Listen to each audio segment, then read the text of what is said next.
If I could give anyone a game of 40k, dead or alive, who would it be? I answer this and more in this month's Q&A. It's coming right up.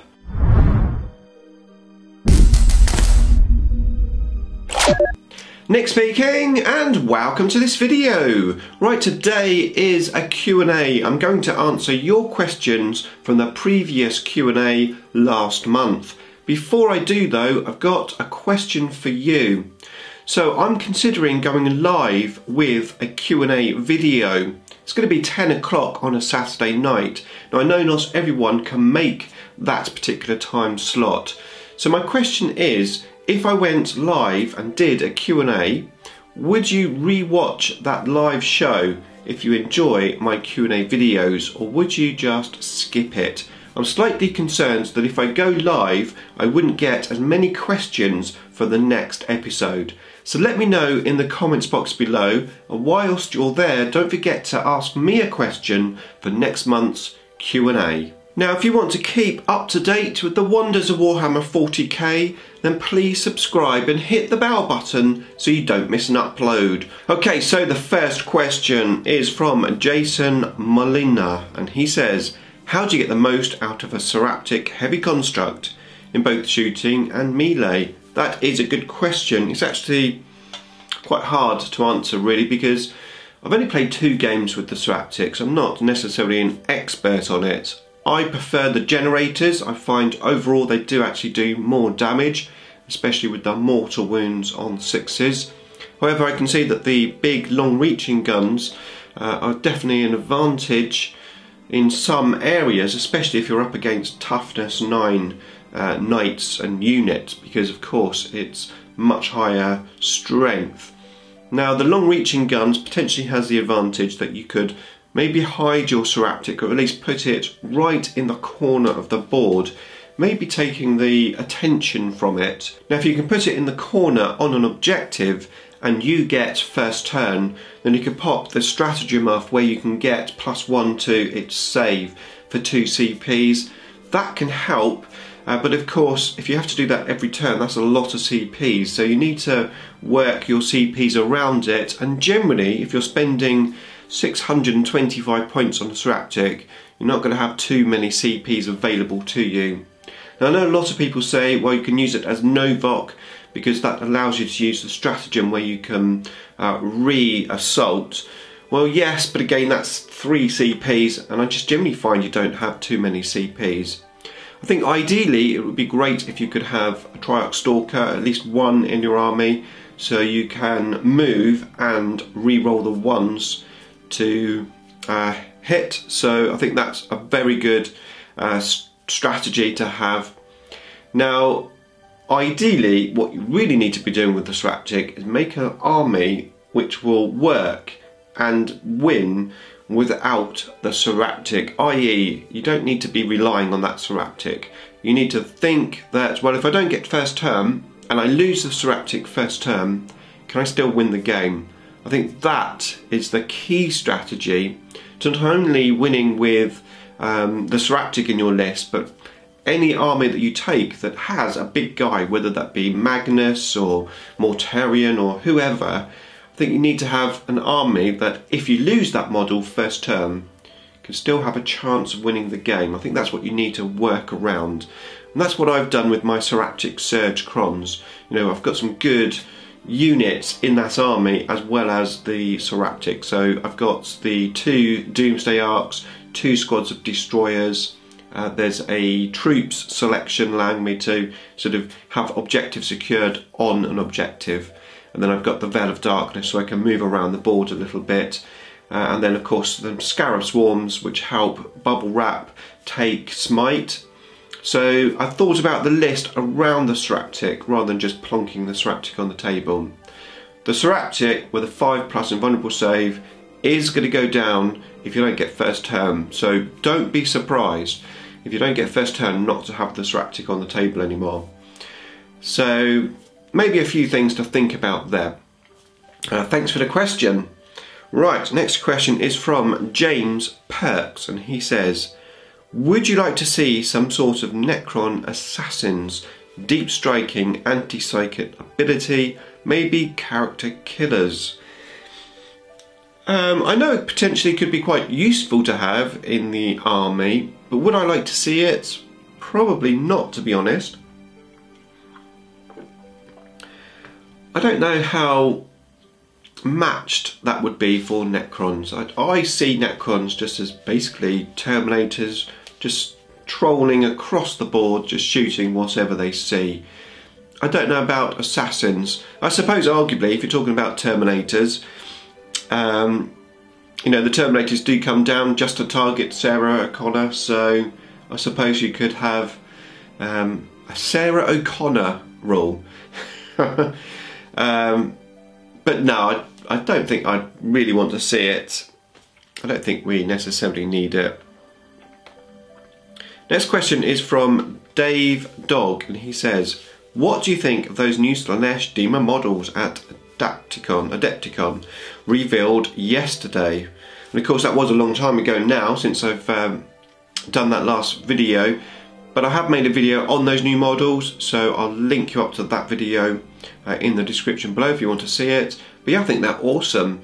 Actually, yesterday Games Workshop put up a video showcasing the models, and you actually could see the Keeper of Secrets at different angles, and you can actually see that it does actually have a bit of a boob. It looks flat chested from the front angle, but actually the right one is a little bit pronounced, because I thought in my mind that they were flat, and what I was going to do is make this one, because it's not covered, into an actual boob, but this one now is actually a little bit boobified, so I don't think I'll be doing one on here, because if I did, it'd have to be a small one to match that one. I was going to do a big boob, and if I do a big boob, it'll look weird having a big boob and a small one. Let's not talk about boobs too much. Right, I think the models are awesome. So yeah, thanks for the question, Dave. Next one is from Brush and Quill. He says, 2 questions. Is there a question you haven't been asked but sort of want to be asked? If so, here is your chance to answer. Okay, Brush and Quill, thank you for that. There is a question, or there was a question that I wanted to be asked, and that was, how did I meet my wife? Because it was quite an interesting story, at least I thought it was. However, we are now divorced, and I don't really want to talk about that question or answer that question. There's no other questions really that I'm wishing to be asked. And if you ask me that question, I'm not going to answer it, so I don't really want to talk about it.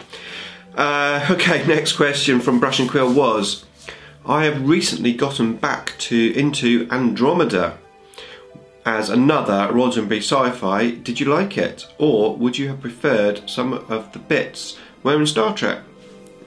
That's a good question, but I didn't actually watch it, or I haven't watched it. I've watched, I think, a couple of episodes, but I find, even though it obviously these sort of has connections to Roddenberry, I just couldn't get into it. I find it very difficult sometimes to get into sci-fi, like spaceship type series that's not Star Trek. I don't know why, but yeah, so I haven't watched it, so I can't really answer, to be fair. Maybe I should have another go. Excuse me. Right, next question is from Michael Weidner, and he says, I have 10 Immortals with Gauze blasters, the old metal ones, that I would like to make into Tesla Immortals, but I don't want to buy Tesla carbines on eBay. They really don't match up with the older Immortals. Any ideas for a conversion? This is a very good question, because I thought about this for myself. In the end, I bought some old Necron warriors and used them as Tesla Immortals. However, I know that I can't take them to a tournament because they might be viewed as warriors, even though they're not like warriors and they're not like Immortals. So I think they work really well. However, yeah, what I was going to do is I was going to cut the metal guns off. You know, you've got the two rods coming out, so the two gauze rods go into. I was going to just cut the whole thing off here, and then get a Tesla gun and cut the front barrel off, and then just stick the front barrel onto the gauze gun, so you effectively still got that front back gauze section with the hand excuse me, where the hand's all connected to it, and then you've got the front plastic tester section to it. So excuse me for being a bit froggy. It is quite early in the morning actually. What time is it? It is 8:10, so that's why I'm a bit froggy. So anyway, right, next question. Hopefully that was helpful, Michael. Next question is from 6+ Stevo, and he says, why are Orks just so superior to Necrons?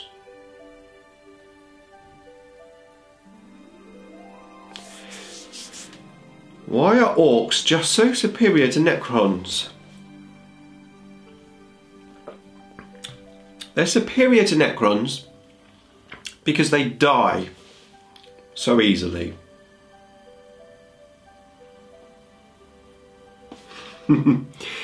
Thanks 6+ Stevo for your wonderful question. Next question is from Age of Slaanesh, and he says, would you be buying the new Slaanesh models, including the Keeper of Secrets, to accompany your Emperor's Children? I said, will you, sorry. Would I be buying them? I think I probably will be. I don't know that I'll be buying them on release. Excuse me, but eventually I will be buying them. I think. Definitely the Keeper of Secrets. And yeah, I'm sure I'll be buying the character models as well. Because they're pretty awesome, aren't they? So I think the answer is yes, but I won't necessarily go out and just buy them on release, like pre-ordered release. Next question is from Basic Miniature Painting, and he says, awesome stuff, Nick. Which female character from any Star Trek series of the film would you date and why? Also, who do you think the Red Angel is in Star Trek Discovery? Okay, so we know the Red Angel thing now, which I'm not going to say in case somebody hasn't watched it. Who would I date? Who would I date from Star Trek? It's a hard one, isn't it? Because 7 of 9 to poll.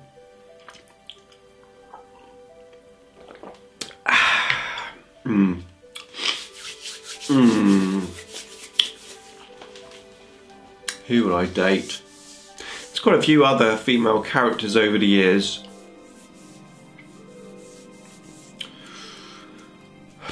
I'm just going to say 7 of 9.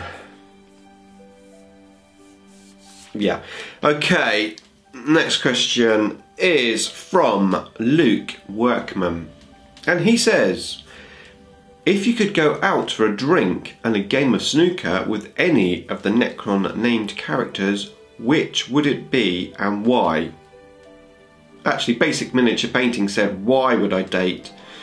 Why would I date 7 of 9? I don't even have to answer that, do I? No. Okay, if I could go out with a Necron character for a game of snooker, I would go out with Imitek the Stormlord, just because he is my favourite Necron character. Yeah, I like Imitek, and it'd be pretty cool to go out for a game of snooker with him. Yeah. Who Took My Dice Miniature Wargaming says, what is that one unit you must have in every army? The one you just cannot do without? Okay. I would say in terms of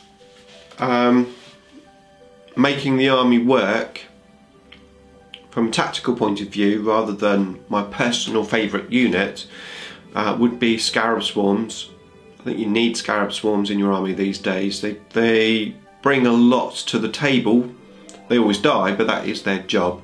But if you're up against Smite, they're great for taking the Smite off of your other units. They're nice and fast. They can tie up units. They can bubble wrap stuff. They can claim objectives, it'd be a bit of a pain to remove. They're a good all-round unit, which I think is pretty much a must in a Necron army. I always have at least one unit of Scarabs if I can. Second question is, what is your favourite tax unit? That unit you always take to ensure you can use a detachment.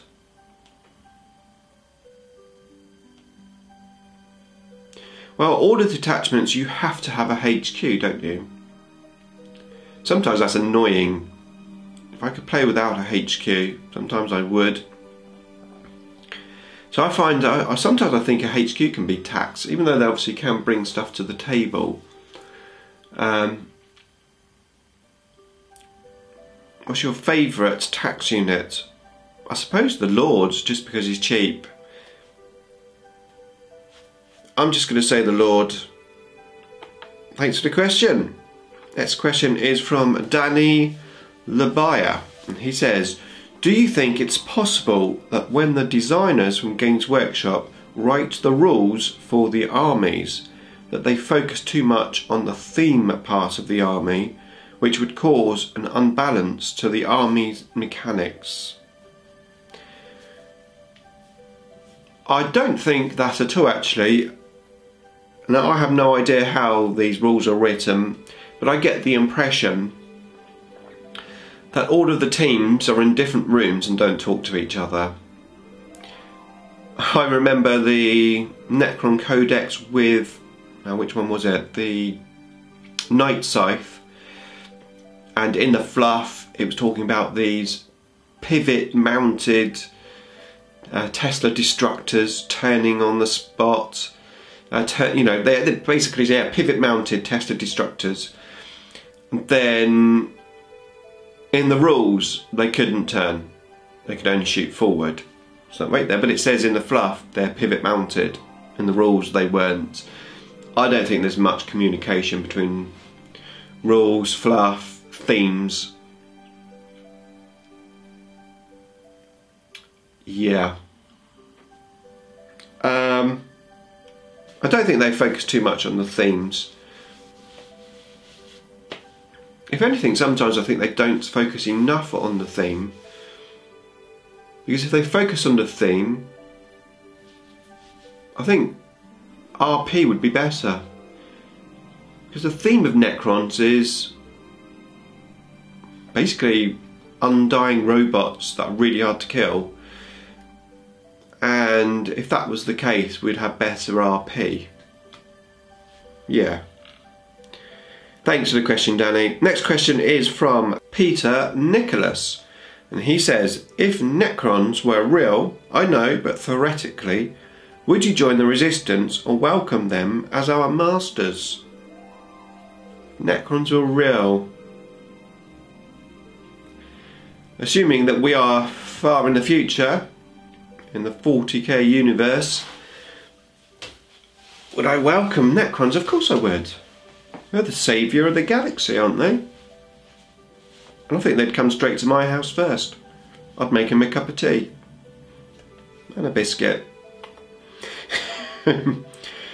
Next question is from Methos from Frost and Fists. And he says, at the time of this video, Games Workshop put out their 50 Shelves of Grey trailer, which is hilarious. Describe your hobby life with 1 or 2 movie titles. Wow. Describe my hobby life.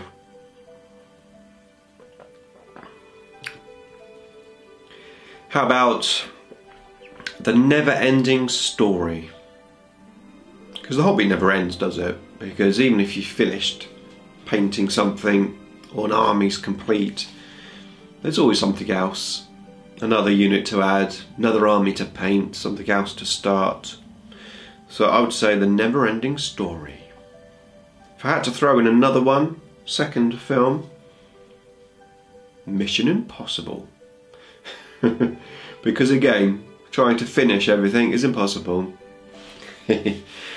Thank you, Methos, for the question. Next question is from Capatan Morgan's Wargames, and he says, if you could give anyone in the world, alive or dead, a game of 40k, who would it be? It's got another question as well, but that first question, very interesting. Anyone in the world, live or dead? I'm going to stick to my usual answer of who would I love to play, and that is Wargamer Fritz, because he inspired me to do this YouTube channel. Without Fritz, I just wouldn't have this. I wouldn't be here, basically. So Fritz 40k, I would definitely not Wargamer Fritz, as he's now called. Wargamer Fritz would be the person I would most like to play. Still, yeah, that'd be cool. His second question is similar, but what top tournament player would you like to play against? I don't really know many tournament players. I really enjoy playing Ace Face, so any game with Ace Face would be very much welcome. Yeah, I really enjoy playing Ace, so I'm going to say Ace Face. Right, next question is from Feralstryke, who's on the cusps of getting to 200 subscribers. I think he needs 3 more, so check him out in the description below. I've got a link to everyone's channel actually there, so head on over, give them all a sub, that'd be great. Right, Feralstryke says, you said you enjoyed Star Wars. You said you enjoyed Star Wars. What are your thoughts on the new movies, if you have seen them? And if you have, are you excited for episode 9 at the end of this year? I have seen them, and I'm very excited for the new one. What did I think of them? Putting all of the review videos and everyone's opinions aside, me personally, I enjoyed them. I liked both The Force Awakens and I liked The Last Jedi, and I liked Rey's character. I think her character is shrouded in mystery. I know Mary Sue and all the rest of it. I personally enjoyed them, and I'm looking forward to the next one. I think it'd be pretty epic. It's the last one, isn't it? So, should be. Thanks for the question, Feralstryke. Next question is from Spekd, and he says, how did you edit the random YouTube comments picker? So that's a fun question because I've been winning quite a lot of YouTube giveaways recently. Again, I have been very, very lucky with giveaways. I'm just using my Necron powers to control the World Wide Web. Griffin20 says, you've been spending quite a lot of time working on your Noise Marines. I certainly have. What is the next Demon Princess conversion you would like to work on? I haven't really thought about it. I was given a Demon Prince by one of my subscribers, and that was what inspired the first Demon Princess conversion. Haven't really thought about a second one. I don't know that I'm going to have enough points in the army for a second one.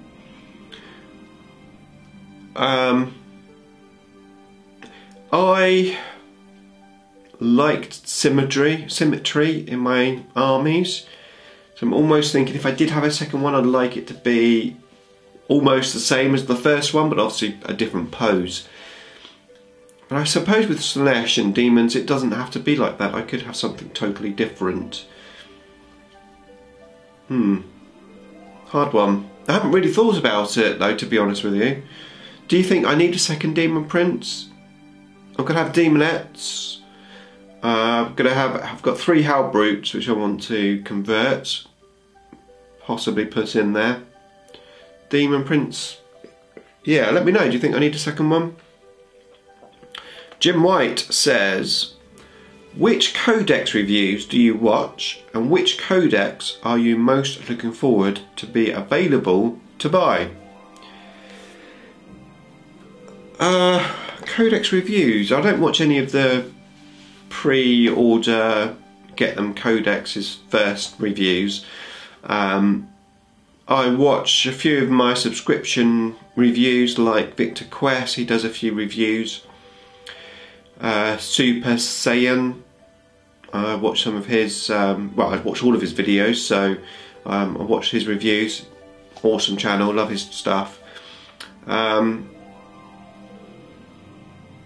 not really looking forward to any particular codexes to come out. I suppose you could say the Emperor's Children Codex, although I'm not overly excited because of course my army's not finished yet. So a new codex comes out, it means I've got to spend more money, so I'm not looking forward to any codexes coming out, to be honest with you. Thanks for the question though. Next question is from Wizzard Wargaming, and he says, what is your favourite rule in the Warhammer 40k and why? Favourite rule?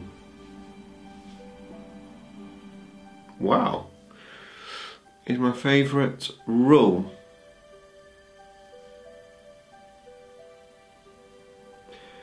I think I like the cover save.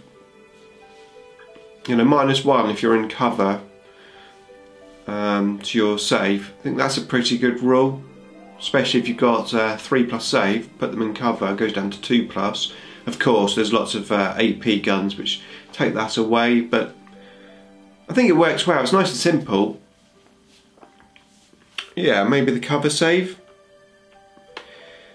Next question is from Ian Covert, and he says, I know you don't really think Necrons need more models, which I can understand, but I've always been a big fan of Necron Catans and the lore surrounding them.